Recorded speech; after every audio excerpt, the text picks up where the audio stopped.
Today we are going to be talking about JLD, or better known as Justice League Dark, the DC property where supernatural becomes a sensation. Nice, I like that. That was a lot better.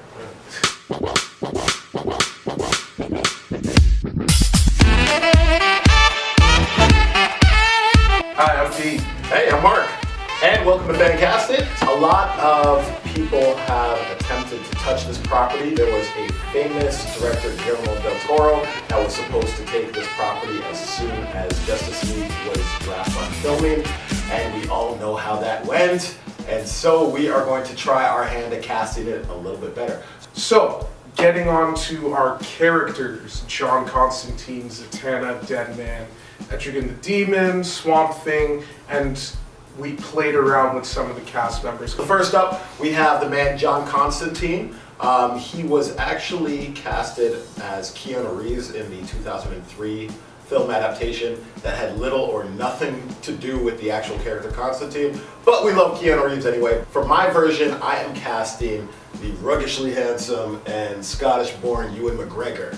All right, I like him for his blonde hair, his cheeky sense of humor, and that He was in Star Wars? yes, because he was in Star Wars.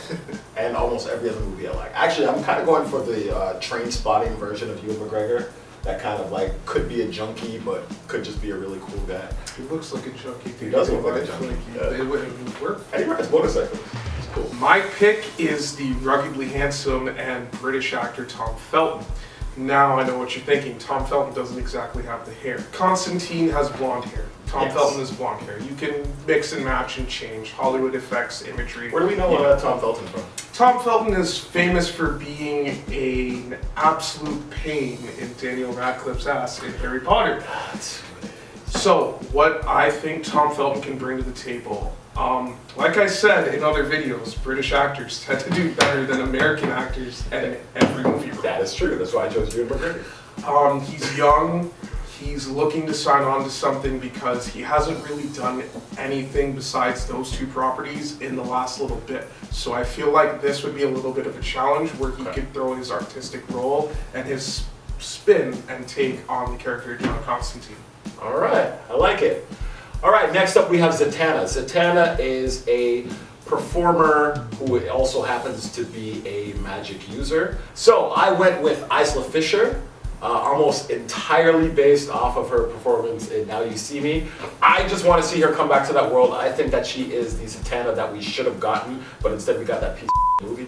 And I love her voice. I love her presence on stage. She, out of all four of those people in that movie, looked like the only person who should have been on stage. I would love to see her as Zatanna as being the kind of heart and glue of the team. I went with Anna Kendrick. The actress technically doesn't have the greatest resume. There's the Pitch Perfect series, there's the tape or the wedding table one where they have to revisit other tables. Oh my god. Yeah, I don't even want to talk about Yeah, that. that And the happened. Twilight series.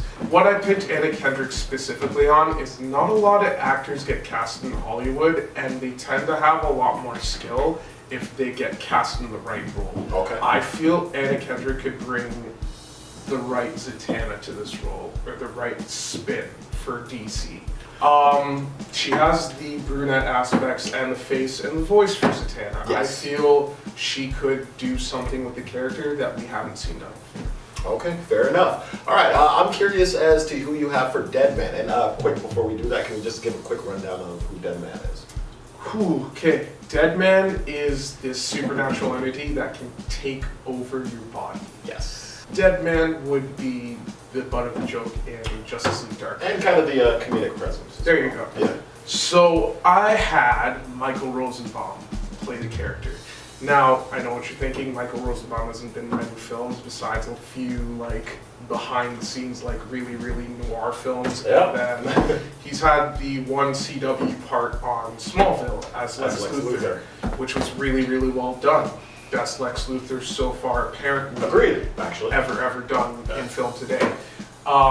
He can already play a bold character. He has the size for Deadman, so I feel like he could play like a romantic and at the same time a pale, soulless entity who's bald. I feel like he could do it. I really took on the comedic aspect of Deadman, because out of the characters in the Justice League Dark, he really is the kind of funny man. He's lived a good amount of his career with nobody being able to see or hear him. So he's the guy who's cracking jokes behind the scenes, and I love that. So I chose Aaron Paul from the Breaking Bad fame. I don't think he has a problem with getting bald. No, we've seen that already. But also, one thing that I think is a slept-on aspect is that Deadman, before he died, he was a trapeze artist named Boston Brand. And I don't know if you've seen Aaron Paul, but he's got like a good upper body thing going on. He's D. So I think that somebody who has that physique, somebody who has that humor, even the kind of facial features kind of works for him. I just see him as kind of the... Deadman looks like Slender Man just with color on. Yeah. Aaron Paul looks like Slender Man. That's what I'm saying. Okay. We got Etrigan the Demon. So Etrigan the Demon is this ancient figure who has been around for thousands of years, and essentially the wizard Merlin, for those of you who know anything about Knights of the Round Table, put this curse on him, on Jason Blood, in which he had to be fused with this nightmarish monster called Etrigan the Demon. And every time he says his... Gone the form of man. Arise the demon, Etrigan! He turns into this huge, hulking monster that is supposed to be like the Magic World's version of the Incredible Hulk. So, obviously this would be some sort of a CGI motion capture performance. Really? Yeah. CGI. And I think we both chose pretty interesting people. All right, so I chose Oscar Isaac. Oscar Isaac, who you may know from Star Wars, the trilogy that's ongoing right now, is Poe Dameron. I loved him in Inside Llewyn Davis, but a few other performances as well. He's had a really good couple of years. Oscar Isaac played Apocalypse in X-Men Apocalypse, and yes, he did look like the ooze monster from Power Rangers, and it was awful. But aside from all that, he did an excellent job of playing this ancient figure that seemed older and bigger and wiser and a lot more terrifying than he actually is, which makes me believe that he can do the voice, he can do the mannerisms, and I would love to see him as both this this wise, brooding, chivalrous knight, Jason Blood, and also this horrible monster, Etrigan the Demon. I think he'd be perfect for both sides.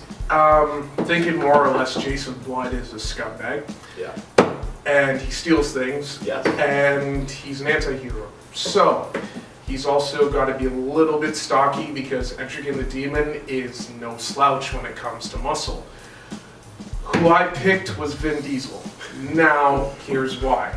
Unlike his counterpart, Oscar Isaac, who was Ivan Ooze in X-Men, I've got the musclehead who worked on cars in the Fast and the Furious franchise. What's the genius behind this phrase, I am Groot? Yeah, that too. I was being sarcastic. He's also been a witch hunter in Oh my God. that horrible, horrible rendition of a movie. When it comes to him playing a different character, he's not very good an actor. When it comes to him playing No, he's not. monster, I feel he's okay at it. If you look at the Chronicles of Riddick, he was a not caring, not charismatic, just straight up like, I don't give a shit about anything. Okay, but the problem for Human me being. is that I feel like you have him pegged as Etrigan the Demon. I give it to you, his voice, his presence, he can do it. Jason Blood? He can't even do an accent. Here's the thing. He's gotta be British. Here's the thing with Jason Blood.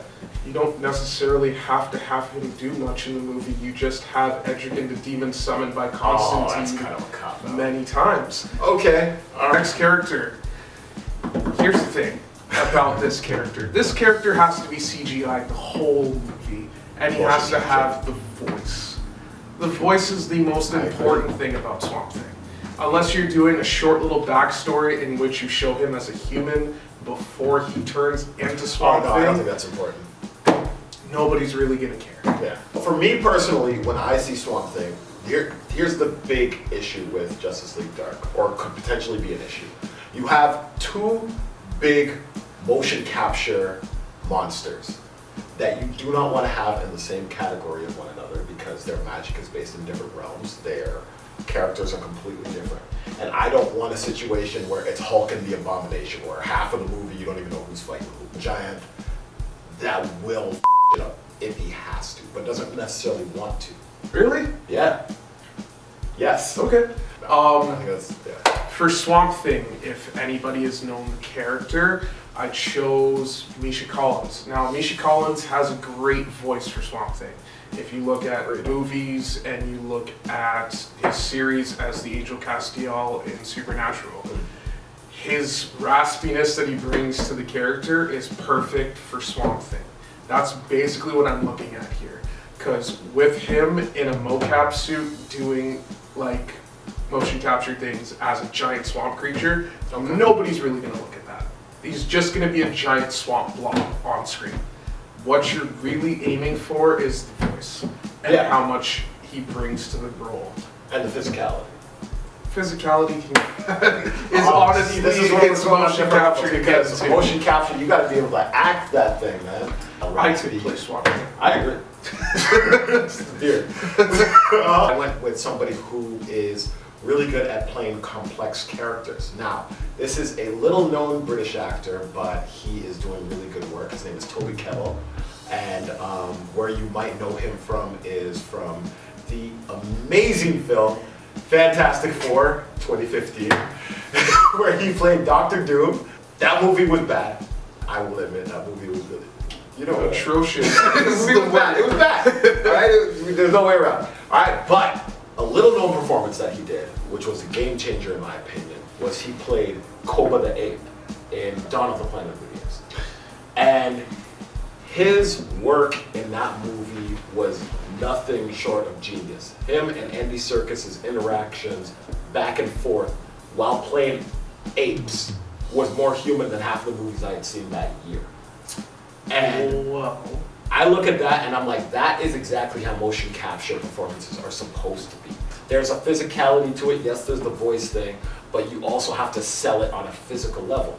And I don't think I can think of anybody else who I'd rather have in Swamp Thing's corner. I don't know if I could see Toby walking around with his hands dragging across the motion cap floor. He did it while being an ape. You should see it. Watch the behind the scenes, man. It's incredible. We picked villains. All right, so Separate we picked two different villains. So for those of you who are in the know about Justice League Dark, then you'll probably be pretty happy because we have two pretty cool villains, I think. Yeah. If you know Marcus's villain, he's from the actual show Constantine. He was played by a different character, Papa Midnight. That's right. And if you saw the animated film like I did, then you would know Felix Faust. All right, so you want to go first? I'll go first. Felix Faust, old wizard, goes back. He's basically the rival of Dr. Fate. Dr. Fate being one of the most supernatural characters in the Justice League because of the Fate helmet. Now, Felix Faust uses dark magic, obviously, to either bring back dead people, create barriers, and just basically create chaos in the world. So, who I've picked for it is Brian T. Now, Brian T is known basically for his role in X-Men, the third Wolverine movie where he is in Japan. Ah, okay. He is also a part of the Fast and Furious franchise in the horrible Tokyo Drift movie where he played DK. Wow. He was was a drifting. Bow Wow cameo on this movie? No. Okay. Hell no. He needs the money. It's like putting Hayden Christensen on this movie. It's not gonna work. That's almost my choice. He would play a great Felix Faust. I know Felix Faust is technically white, but you can change the role to it, right? Necessarily, like, you can have him come from like Japan and be like this huge sorcerer feudal lord that's trying to fight Justice League Dark. I feel like it could work. I feel like he's got the acting chops to do it. I feel like we have this weird thing against putting like Asian characters in these big tentpole movies anyway. Yeah. And I think that we should stop being scared of that. We can cast Asian people, it's fine. We can, as you'll see later on in future episodes. I feel like he's a good villain. Like, Yeah. any villain role that he's ever tackled, he's played perfectly. Like, you can never see the malicious intent in him, but you know he's about to do some evil shit. Okay. I cannot be mad at that. I went with a little different thing. I noticed a huge trend in, especially DC movies, where I don't know if it's because it's like the first movie and they're trying to do more movies, but in a lot of these movies, they've been going blow for blow in terms of hero-villain dynamic. And so Wonder Woman should have been like a story about uplifting the people and the troops and inspired, and it was. I'm not saying Wonder Woman was totally inspired, I'm not saying it was. But I kind of felt a little let down when it turned into a smash fight against her and Ares at the end of the third act. And I think that we can do a little bit better than that. So I went with a little bit more of a psychological angle. So the people who I chose for villains were Madame Xanadu and Papa Midnight. Both are characters who are based in Louisiana.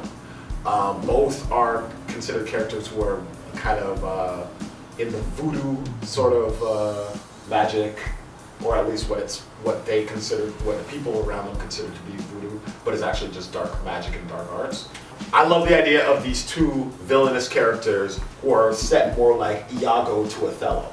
They're playing the team against each other. They're using psychological warfare as well as black magic and dark arts. And I think that I would rather have nobody else play Papa Midnight than Daniel Kaluuya. Kaluuya? I'm sorry, I am not a racist. Daniel Kaluuya, I think, who everybody at this point knows from Get Out. If you haven't seen Get Out, punch yourself in the face. It's the best comedy out there. Sad that I still haven't seen that movie. I'm not saying punch yourself in the face. I'm not gonna punch. I'm scared. This is somebody who has been ready and grooming to play a villain. He has this look in his eyes that just looks like he is about to snap at any moment. But he also has this playfulness that I like with a character like Papa Midnight. Madame Xanadu, I have Carla Gugino, who most of you guys probably always Spy Kids if you're like me. If not, Sin City. That was good. And Watchmen. That was a horrible movie. She's awesome. She just has this sexy, alluring thing about her, and I could see her just messing with the entire team. All right, I think this puppy's casted. Ladies and gentlemen, let us know if you can do better. What do you agree with? What do you disagree with? Let's talk about it in the comment sections. And as always, like, share, subscribe. I've been Pete. I've been Mark, and you've been awesome. No, we're not doing that. No. All right, next.